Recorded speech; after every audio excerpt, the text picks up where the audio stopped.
pelayanannya itu, maka orang yang dihukum mati, orang yang nggak punya apa-apa itu membuat kita diselamatkan. Amin. Nah, Bapak Ibu, itulah definisi dari kesuksesan hidup. Nah, hari ini saya ingin memberi judul hidup yang berkemenangan. Dan Bapak Ibu, ketika keadaan membuat kita merasa seperti biasa-biasa saja atau percuma berdoa, kok hidup saya juga nggak berubah dari saat ke saat,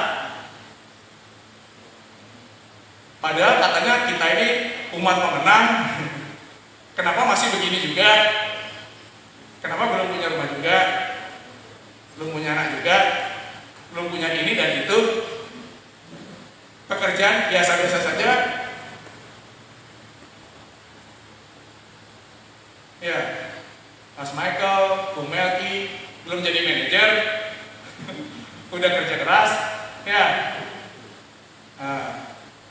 Padahal Tuhan kita besar. Lalu seolah-olah ada yang masih harus kita tunggu dari Tuhan supaya saat nanti tiba kita akan menjadi orang yang sukses itu seperti yang kita inginkan. Bapak Ibu, mari kita baca ayat yang pertama.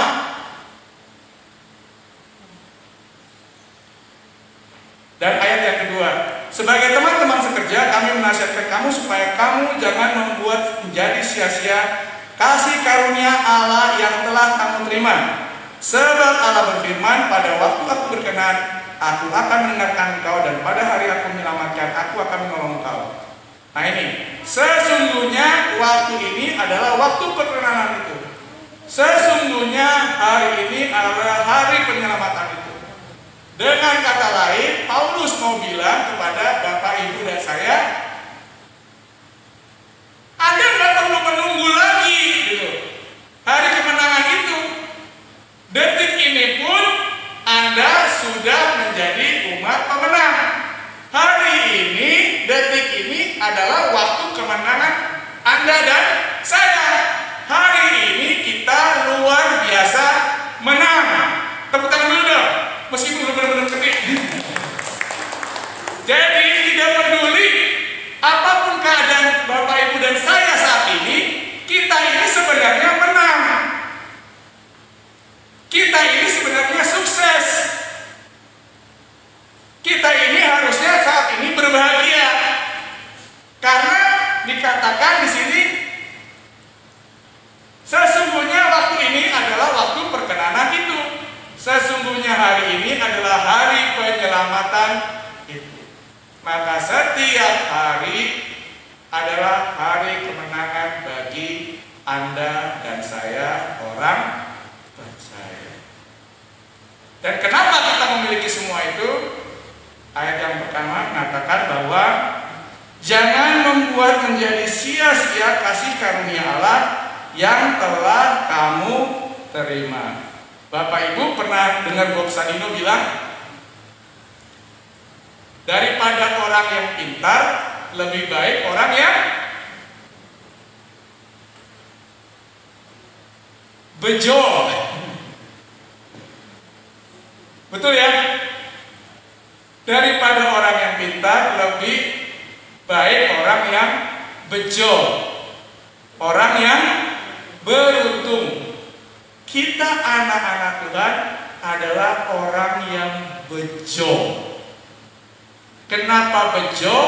Karena hidup kita ini adalah karena kasih karunia Allah.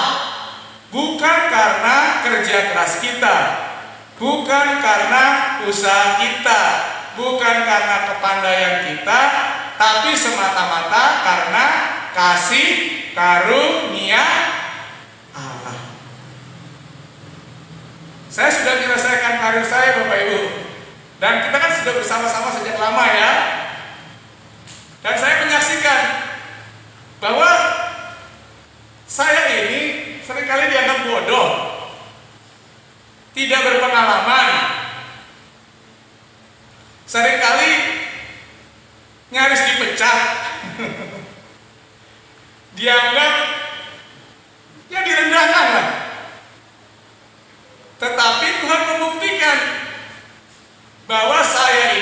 dijadikan bejo sama Tuhan. Atau dengan kata lain, orang bisa bilang gini, jangan macam-macam sama Andre, ya, karena Tuhan yang berada di pihak dia. Saudara pun bisa mengatakan itu, jangan macam-macam sama saya, karena Tuhan di pihak saya. Amin. Ya, salaman kaki kiri kanan. Tuhan Yesus di pihak saya.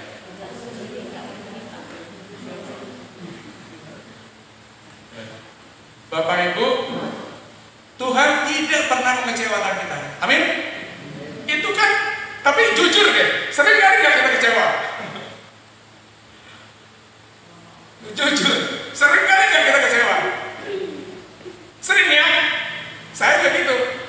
Padahal kita percaya Tuhan Yesus tidak pernah mengecewakan. Jadi yang salah siapa? Yang salah adalah cara pandang kita. Kalau kita kecewa, berarti kita harus memperbaiki sikap hati dan pikiran kita itu. Karena sesungguhnya Tuhan tidak pernah mengecewakan kita.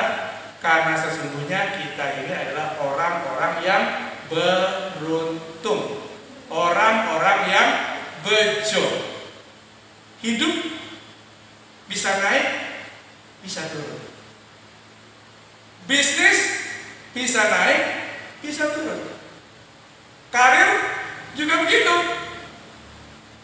Hari ini saya mau dipecat, 3 bulan kemudian orang yang menyingkirkan saya minta tolong saya untuk supaya saya mau menerima promosi.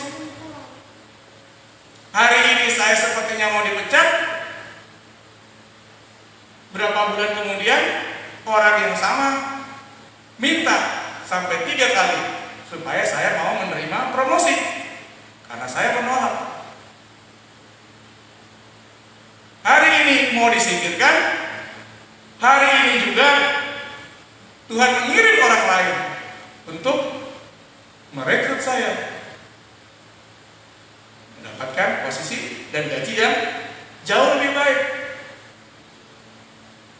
Dan saya percaya itu juga berlaku pada Bapak Ibu. Hanya saja pertanyaannya, kita menyadarinya apa tidak gitu.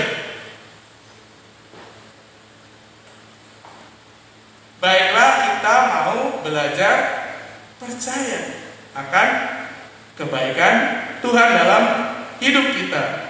Biasanya kan saya ada 3 butir tuh, 1, 2, 3. Hari ini izin tidak. Tapi saya ingin kita belajar sungguh-sungguh dari firman Tuhan supaya kita percaya bahwa hari ini saya pemenang. Nanti sore saya pemenang. Besok saya pemenang. Biarpun sakit juga datang terus. Ya, amin, bercanda. Makin tua kita ya makin sakit otomatis itu. Ya, hari ini sehat, besok sakit. Masa nggak bisa bahagia itu? Kapan bahagianya kalau kita mikirin penyakit kita terus, betul? Ya, kita nikmati hidup ini dengan penuh sukacita. Yang penting kita berbahagia, amin. Lah orang di luar sana yang kaya pun berkali-kali ketangkap narkoba. Lah kalau orang kena narkoba berarti kan nggak bahagia. Orang di sana berlimpah harta, tapi kawin cerai. Orang di sana berlimpah harta, akhirnya masuk penjara. Ya. Kita adalah orang-orang yang bejo. Nah, tapi Bapak Ibu, untuk supaya bejo, nah ini dia. Untuk supaya bejo, ada syaratnya. Tergantung kita. Sama seperti Tuhan Yesus mati untuk siapa? Tuhan Yesus mati untuk siapa? Untuk siapa saja? Semua orang, betul? Tapi kan ada yang menolak dia, betul? Ada yang menerima dia. Tuhan tidak pernah memaksa. Begitu juga bejo yang ditawarkan Tuhan ini juga tergantung kita. Kita mau terima nggak kasih karunia Allah itu? Kebejoan itu. kita menolaknya. Nah, mari kita buka Kolose 2 ayat 6 sampai 7. Kolose 2 ayat 6 sampai 7.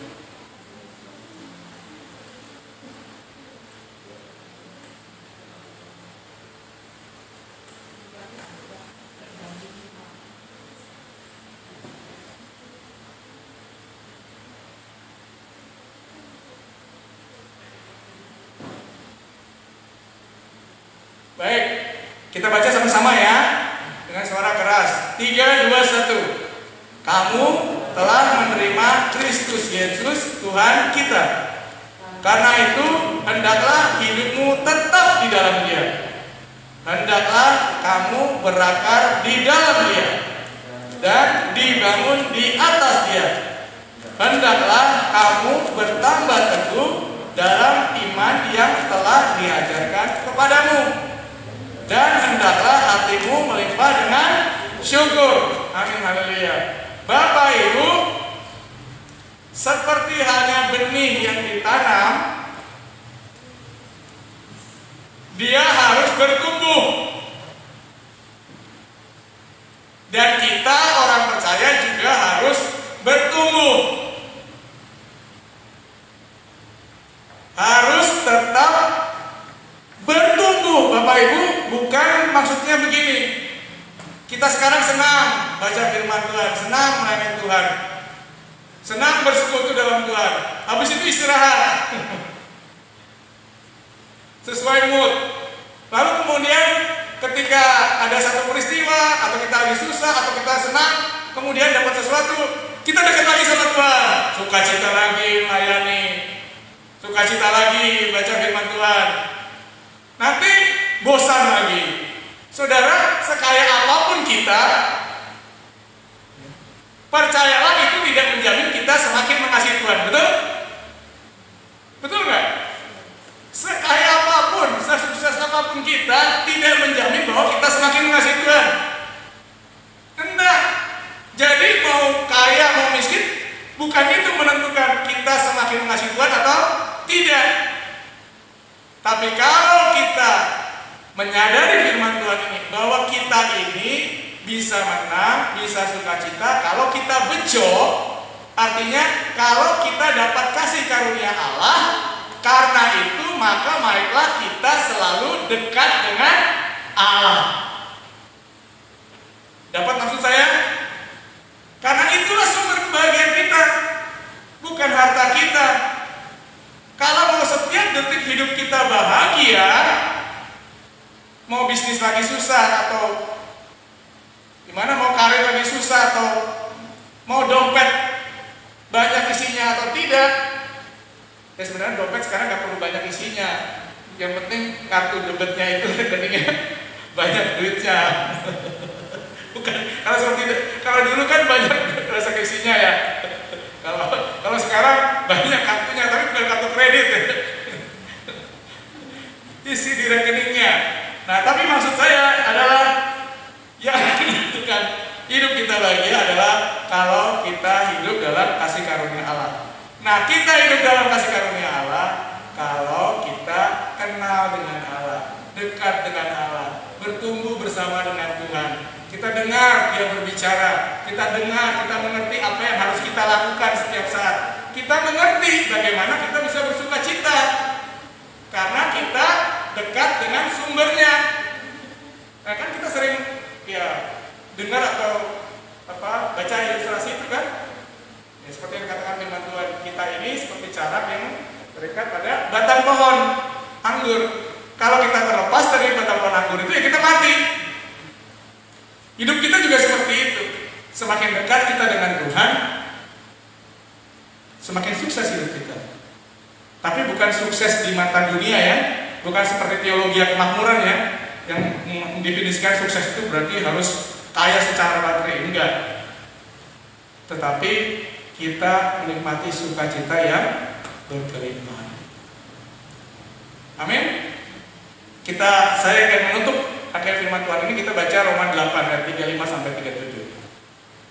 Roma 8 ayat 35 sampai 37.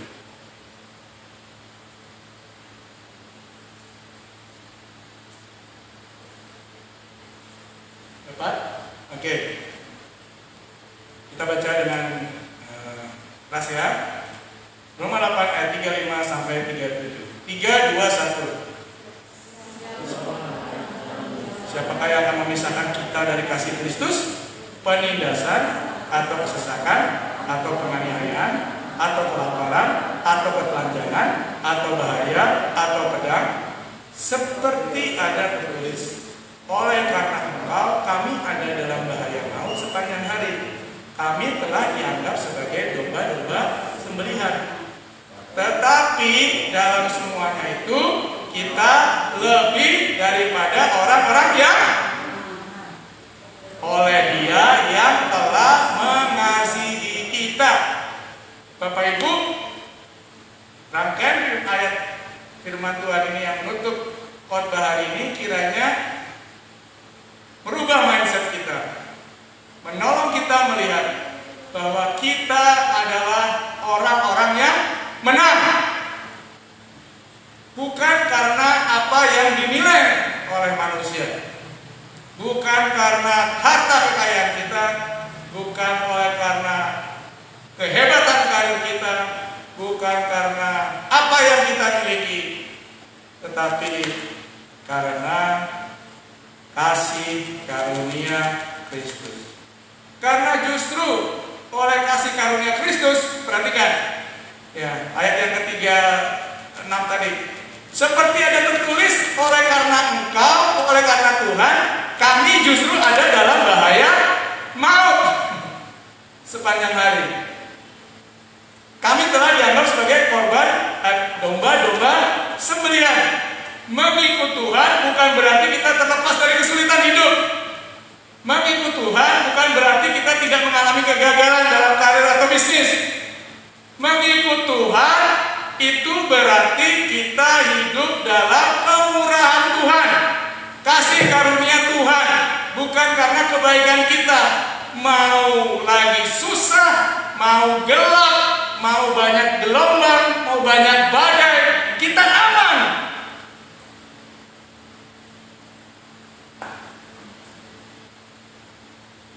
Karena Tuhan beserta, karena Tuhan berkenan pada kita.